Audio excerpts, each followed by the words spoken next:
Hello all, Project Wargaming back with a new little project. So as I mentioned, I'm starting into some 6mm World War II. Uh, we are planning on doing some Normandy stuff, probably some Eastern Front stuff too.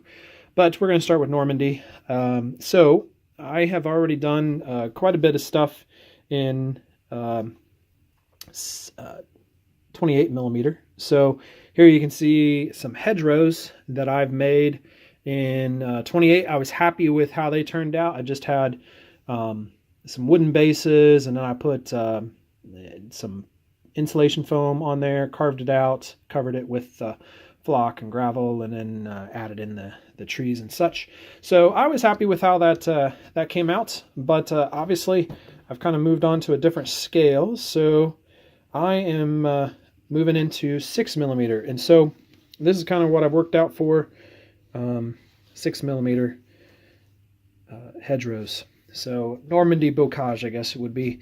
So you can see scale-wise, I think it works pretty well. One big thing is just playability. So that bigger one, I noticed it was sometimes hard to play because the hedges were so grown over. While that's very true in Normandy, it just made it hard to play and get your fingers in there and move stuff. And I am sure that that's going to be the case with these 6mm troops as well. So I needed to make it a little bit more open, but pretty happy with how these turned out. They definitely look Bocage. So I just want to show you how I worked my way through that. So each of these started off as just a simple little thing that I cast out of foam. So I took these, carved them out of just pink insulation foam, and then I made a mold and actually made these. Now the reason that I did that is because the insulation foam is so easy to puncture and just, it's just not very sturdy. So I decided I was going to cast these out of resin. And then it would be easy for me just to cast a bunch of them at a time, and that's what I've done.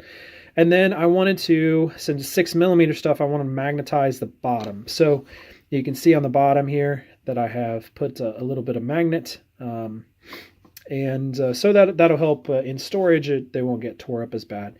So from there, I took them, and then I spray painted them black. Or not black, but a dark brown, and then came in with just a highlight and got the base. And then from there, I added the trees first. So these are just trees that I bought on Amazon. So some of them are woodland scenic, some of them are, I think, from China probably.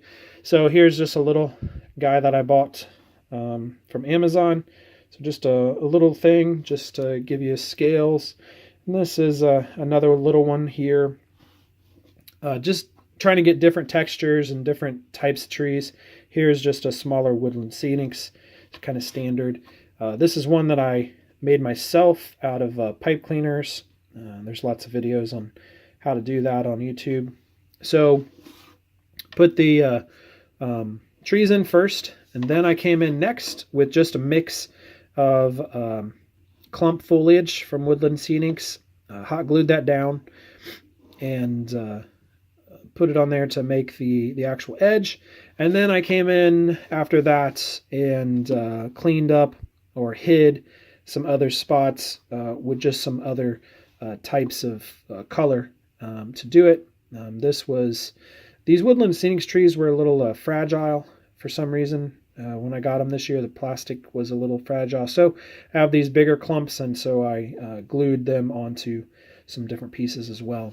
So I am very happy with how they turned out. I'm going to be able to make quite a few of these in a short amount of time, and it won't take much effort. So happy with how they turned out. So hope that gives you some ideas for your own gaming, and I will talk to you later.